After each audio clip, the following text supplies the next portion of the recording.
Throughout the FBS level, most teams already know who their starting quarterback is going to be entering the 2022 season. However, there are a number of teams who are still uncertain as to who's going to be suiting up for the first snap in Week 1.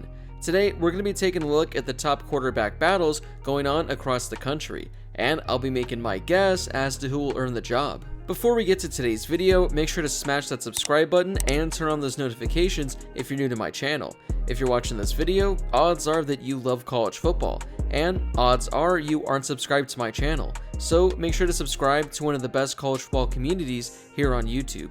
Also, make sure to drop a like on this video as well. It helps with that YouTube algorithm and helps share the video with more college football fans. Plus, it only takes a second to do. We'll start out at Michigan with Cade McNamara and J.J. McCarthy. Last year's starting quarterback for the Wolverines was McNamara, who appeared in 14 games and led Michigan to a playoff berth. He threw for more than 2,500 yards with 15 passing touchdowns in his first full season as the starter. McNamara was asked about it being a quarterback battle this spring, in which he replied, "I'm a Big Ten championship starting quarterback." Michigan coach Jim Harbaugh declared the quarterback job was open entering spring, but J.J. McCarthy was quickly limited in his throwing with an undisclosed shoulder injury. McCarthy is believed to be healthy and is throwing again, according to reports, suggesting he's going to be a full go once camp begins in early August.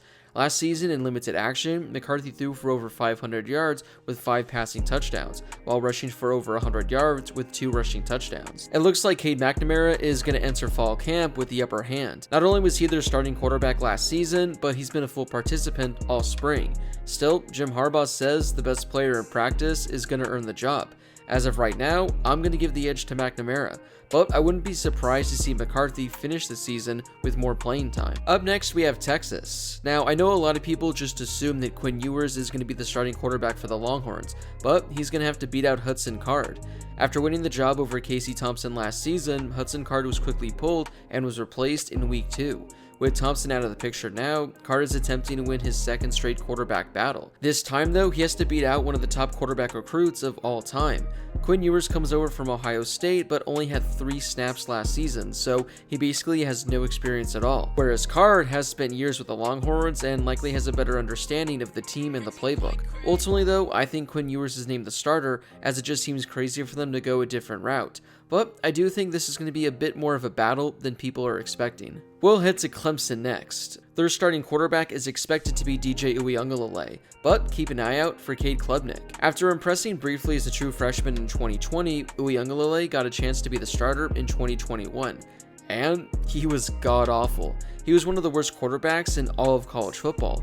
In 13 games last year, he completed only 55% of his passes while throwing for 2,200 yards with only 9 touchdown passes.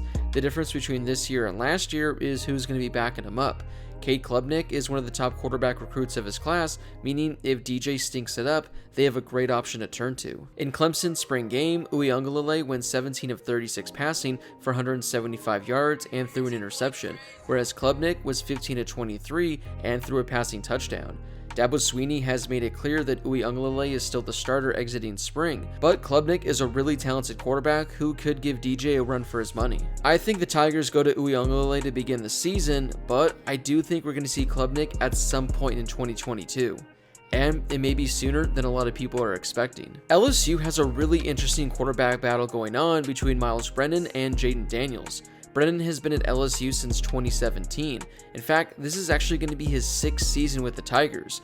We last saw him in 2020 when he threw for over 1,100 yards with 11 passing touchdowns in only 3 games.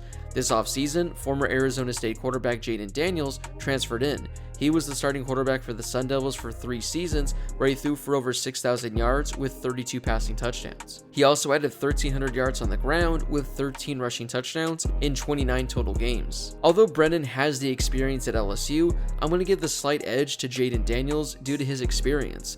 I'm not certain if he's exactly the better quarterback, but I just don't think he would have transferred to LSU had he not been pretty convinced he'd earn the starting job. Then again, having watched every Jayden Daniels snap over the last 3 years and seen how he looks against Pac-12 defenses, I'm not exactly certain he's going to look that great against SEC defenses. We'll go to our first three-man battle as Texas A&M has a number of solid options. The three quarterbacks battling it out are Haynes King, Max Johnson, and Connor Wigman. We'll start with King, who started the 2021 season as A&M starting quarterback. In 2 games, he threw 300 yards with 2 touchdowns. An injury cost him the rest of the season.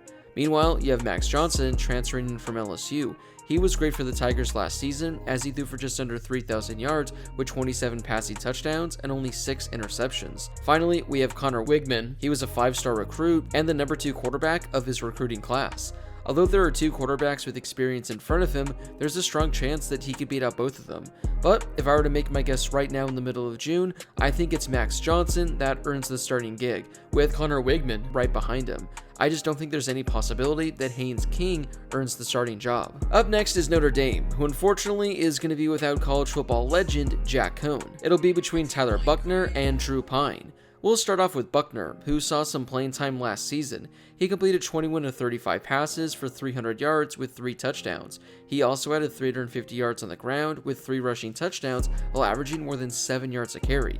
There's also Drew Pine, who's attempted 33 passes in 2 seasons with Notre Dame. The Irish have had one of the best quarterback rooms in all of college football over the last decade, so it's rare to see them entering the year with a quarterback that has such little experience. But if I were to go with one, I'm going to go with Tyler Buchner. I think he's the better quarterback of the two, but he certainly can work on his passing ability. What gives him the edge though is his dual threat ability, and we've seen just how good he can be in the run game. Up next we have Washington, who quietly has a really interesting battle on their hands. They have last year's starter in Dylan Morris, Indiana transfer Michael Penix Jr., and former 5-star recruit Sam Heward. Morris has the most experience with Washington as he's appeared in 15 games over the last 2 seasons, throwing for 3,500 yards with 18 passing touchdowns. Penix Jr. has appeared in 20 games at Indiana, throwing for 4,200 yards with 29 passing touchdowns.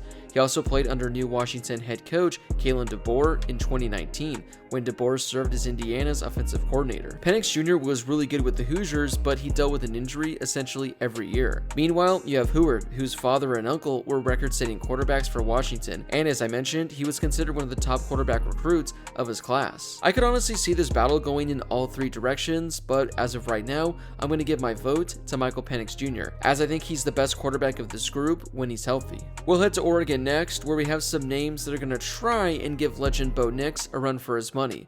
Ty Thompson and Jay Butterfield will be the other 2 names that are battling for the spot. Speaking of Nix, we'll start with him. His time at Auburn came to an end as he left after 3 interesting seasons there. While with the Tigers, he threw for 7,200 yards with 39 passing touchdowns, while also rushing for 900 yards with 18 rushing touchdowns. We have Ty Thompson, who's appeared in only 3 games and has made only 15 pass attempts. Then you have Jay Butterfield, who played even less than Thompson. Thompson's size and his arm strength certainly jump out, and he projects to be Oregon's quarterback of the future if he stays in Eugene. But let's be real here. It doesn't matter how good either of these quarterbacks perform, because nobody stands a chance of taking down the greatest quarterback to ever do it in Bo Nix. Bo Nix left Auburn, so there's going to be a new quarterback there, and the battle is between TJ Finley and Zach Calzada. We'll start with Calzada, who spent the majority of the 2021 campaign as the starting quarterback for Texas A&M. In 12 games, he threw for 2,200 yards with 17 passing touchdowns. Then you have Finley, who appeared in a total of 9 games for Auburn last season. He threw for over 800 yards with 6 passing touchdowns. He's the only quarterback there with any experience in Brian Harsin's system, and he might have an advantage over the other quarterbacks in the race.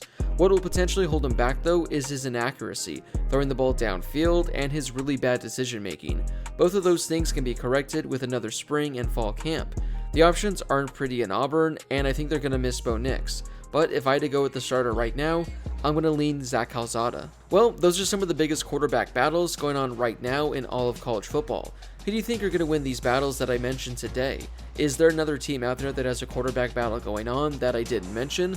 Let me know in the comment section down below, and I might make a part 2 talking about other quarterback battles. Before you leave, make sure to smash that subscribe button and turn on those notifications if you're new to my channel. If you love college football, then this is definitely the place for you. Also, make sure to drop a like on this video as well. It helps out with that YouTube algorithm and helps share the video with more college football fans. Plus, it only takes a second to do. As always, thank you guys so much for watching, and I'll see you all in my next video.